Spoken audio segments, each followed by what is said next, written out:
I think a night like this really showcases the growth and the shift and ensuring that everyone can feel seen, heard, and like they belong here, particularly for the 2S LGBTQIA community who has historically probably not necessarily felt comfortable in these types of events and spaces. Can you talk about the Get Real movement? Because I know some people are familiar with it, some people are just starting to hear about it and the goal of it all.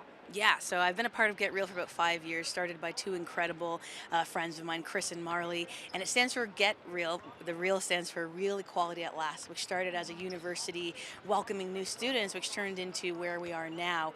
And really, they're helping people combat bullying, 2S LGBTQ discriminating, and workshops in schools and work in businesses. So it's really impactful to see the impact they've had in speaking to over 500,000 students and over 50 to 1,000 companies in Toronto and across Canada and the US.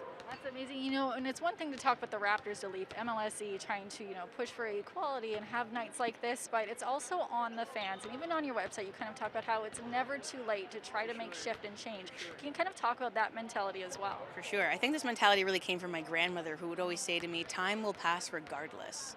So it's a reminder that no matter where you are, you always have a choice to do something differently, to process things differently, to think differently, to make a different decision, to create change for a world that is more inclusive for all of us.